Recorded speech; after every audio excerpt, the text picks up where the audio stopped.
should letting agents be worried about the Renters Reform Bill?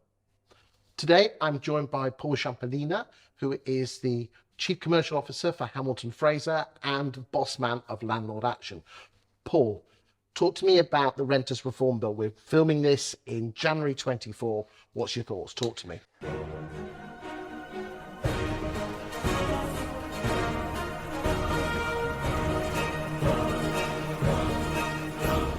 So look, the Renters Reform Bill, it's been on the cards for the last 3-4 years.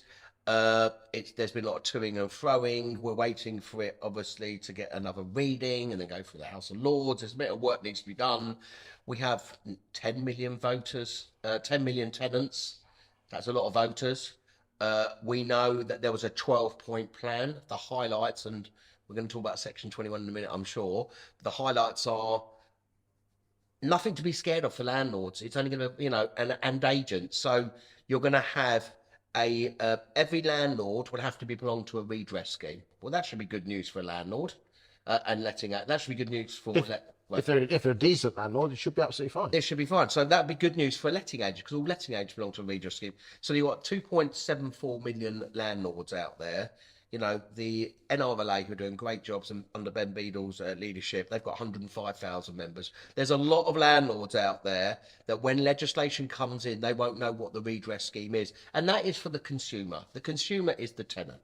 The tenant is now paying 35% of their wages towards rent, a record amount. You know, you've got the average rent in London is £2,600 a month. Outside London is £12,500 a month. That's a lot of money. So if they're paying a lot of money to a landlord, at least he or she should know about the law. I do worry about the possible abuse, because I'm a little bit cynical. We've been doing this a long time, which may be you might get a tenant that may use excuses not to pay the rent. But there is a worry that there's going to be a lot of complaints. The biggest complaints you get will be about disrepair. And quite rightly, a tenant, the whole point of the decent home standard, and that's the whole point of why the Renters Reform Bills come in, is a tenant should live in a safe property, a secure property, and have secure tenure. Okay, so that's the landlord redress. Then the property portal, which is the amazing thing that everyone wants. How it's going to work, I don't know. So Chris, you're interested in renting out a property, or moving into a property. You put in a code and you see if that property is legally compliant. Gas safety, EPC, the deposit, is it an HMO license? I mean, there's an argument that if that comes in, let's say you're buying a property at auction, to have all that information on the property would be a dream, wouldn't it, as an estate agent? So we are hoping that happens. And there is an argument that if you have this, well, why do you need licensing? Yeah, under HMOs, but we know that that's a very good income for a lot of boroughs and a lot of councils and stuff. So those two make total sense, Then, of course, then you have other scenarios about strengthening grounds of Section 8, because Section 21 is going to be banned. It's going, right? I remember, I issued my first possession claim while working in solicitors. I issued my first possession claim in 1991. The accelerated possession procedure came in 1999. There is this false pretense that landlords are just evicting tenants for the state of it. It's not the case. Most landlords are evicting tenants, even if they are using Section 21, because there's rent arrears, or because they're selling. And we've seen a record amount of landlords in the last year or two that are selling and saying, we want to serve notice, we want to get our property back. Landlords have had enough being a landlord.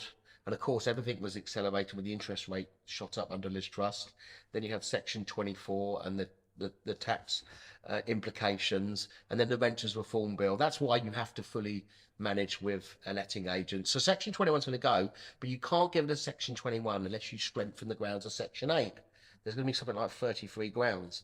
And then, of course, you can't even think about doing that unless you get more judges, more bailiffs. You bring in mediation. So we have a mediation business at the Property Redress Scheme to try and mediate, try to avoid going to court. And then, of course, you need the court system to work, Chris. And that's a problem. I've never known the court system to be as worse as it is now. And like I said, I started going to court in 87, 88, when I was 17, 18 years old, working in solicitors. Started Landlord Action in 2000. We've got 22 staff. We do 2,500 to 3,000 instructions a year. Courts are just slow. It's not. But don't forget, we had COVID. We couldn't evict in 6 months. It's really, really tough. And I don't know. They were talking about housing courts. That went off the radar. but you need to make sure the courts work so landlords have confidence, and that's my big worry. And then, of course, anything else in the Renters Reform Bill where, you know, tenants can request to have pets. Well, you know, having a pet is not such a big deal. It helps the tenant's mental health, depending on what type of property it is. You can tell the tenant to take out pet insurance for damage.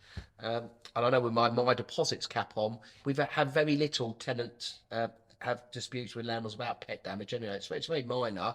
Then, of course, you can't be discriminatory when it comes to taking property on and taking tenants on, no children or no benefit tenants, you know.